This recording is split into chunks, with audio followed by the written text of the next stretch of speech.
So many people don't take risks for fear of failure. They don't start the business, they don't go create the art they want to create, or they don't go try out to be in the play. My life was not great. I was selling fax machines door to door. I was living with my mom. I was like 25 years old. I'm of the belief system for me in my journey to start small, think big, and scale fast. Need motivation? Watch a top 10 with Believe Nation. Top 10, I got a top 10. Got my motivation high for my top 10. Gotta learn from the wise women and men. All my life, like na na na na. For my top 10, top 10, na na na na. This one's for my top 10. She's Sarah Blakely, and here's my take on her Top 10 Rules of Success, Volume 2. Enjoy.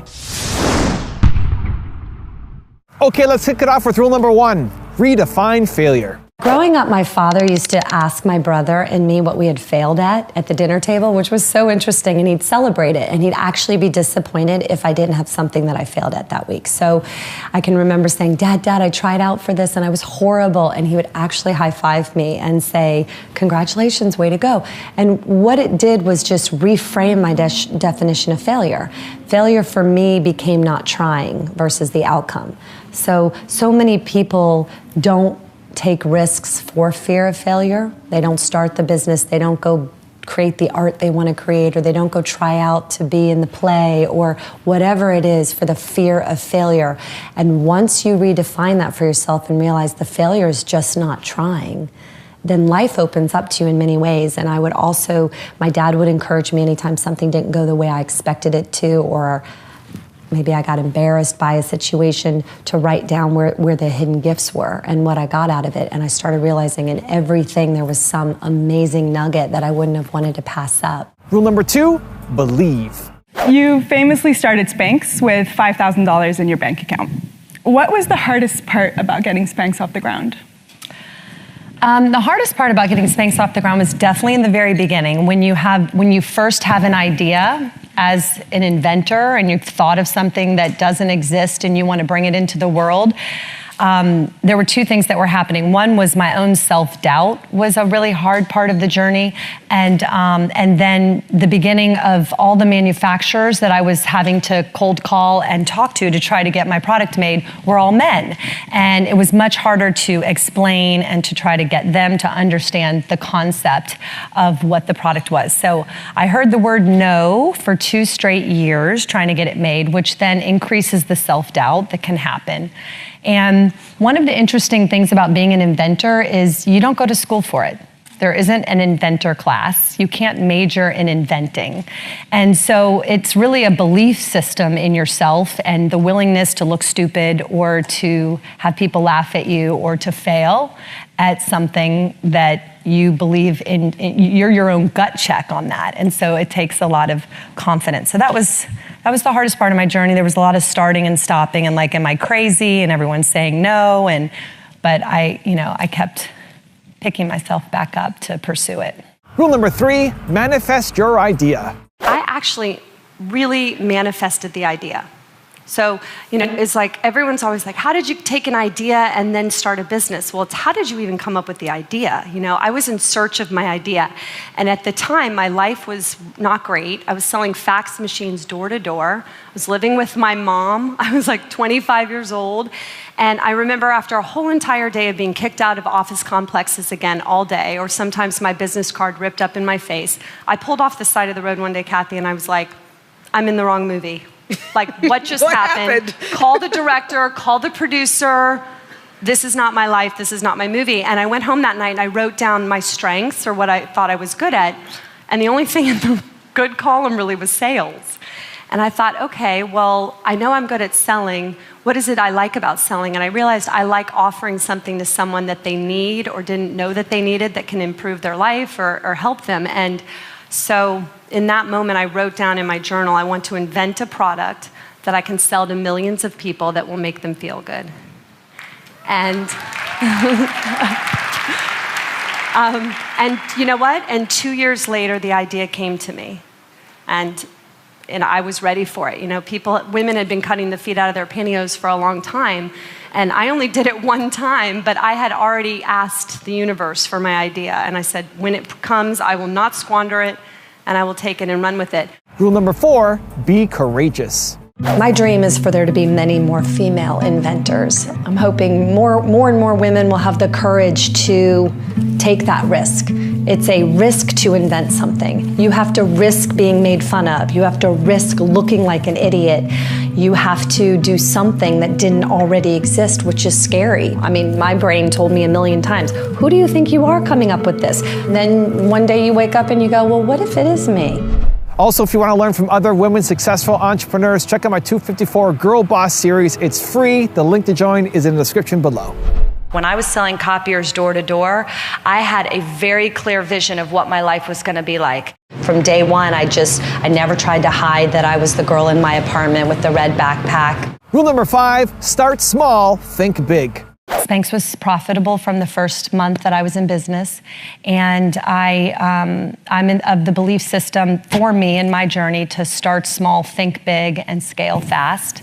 And a lot of people want to start big and think big, and oftentimes get ahead of themselves, and that can end wildly successfully, but it can also cause a lot of problems, and you dilute yourself down a lot, and then you have a lot of other people you're answering to. So that just was the journey that I took. I started it with $5,000. I've never had any outside funding, and whatever money I made from selling Spanx, I just put back into the business. I love that. Start small, think big. Rule number 6, get off the autopilot.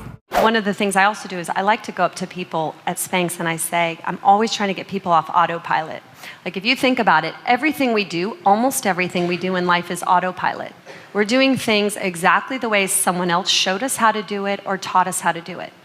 Well, if you're doing things exactly the way everyone else is, there's not going to be any real significant change. There's not going to be a really meaningful potential breakthrough. So I always go up to people at Spanx and say, if nobody showed you how to do your job, how would you be doing it?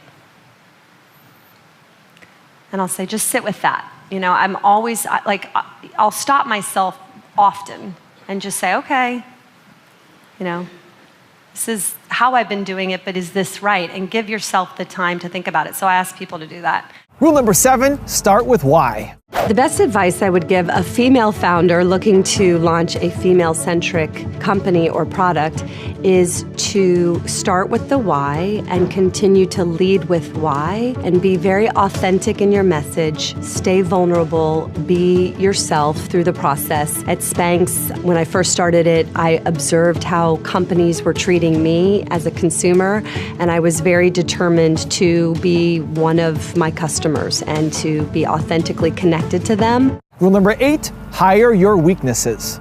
In the early days, as an entrepreneur, you're every department. So I was the before and after butt model, literally. I took a picture of my own butt, took it to Kinko's, got it laminated with and without Spanx on, stood in the stores, and I'm like, hey, look what this can do for you. I was like the packer and shipper. I was the head of sales. I was everything. And you learn very quickly what you're good at and what you're not good at and what you enjoy and what you don't enjoy. And there's usually a correlation between the two.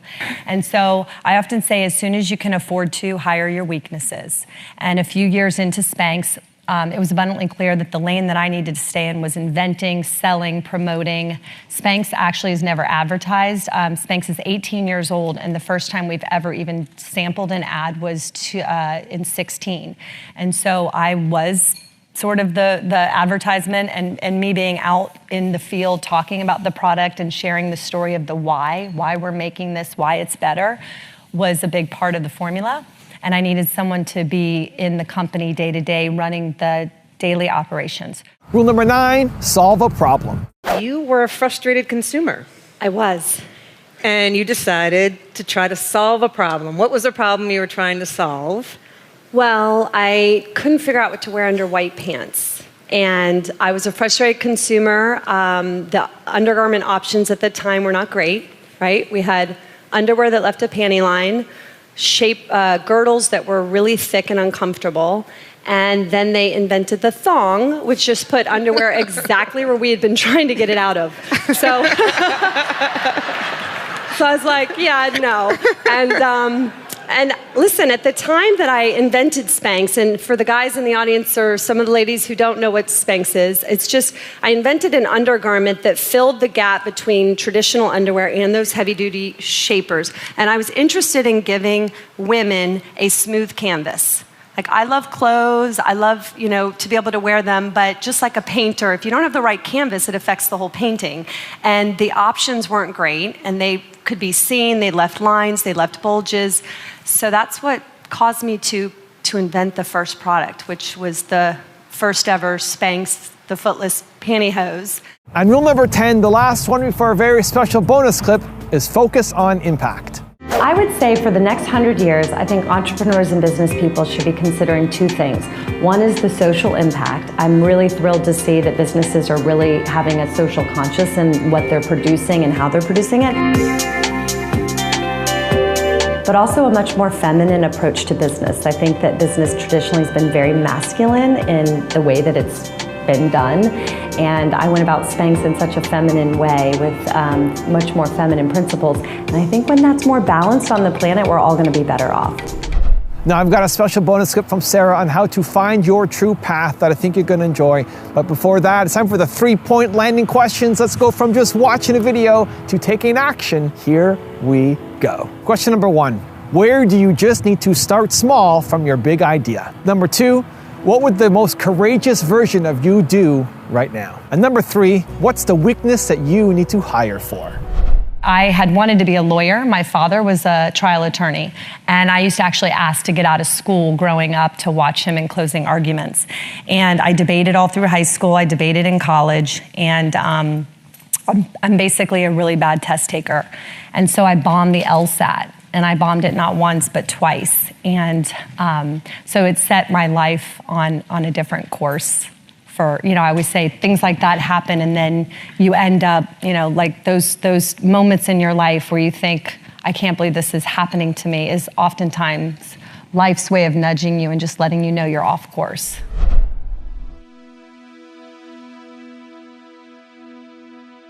If you want more Sara Blakely, check out the first top 10 I made on her. The link is right there next to me. I think you'll enjoy it.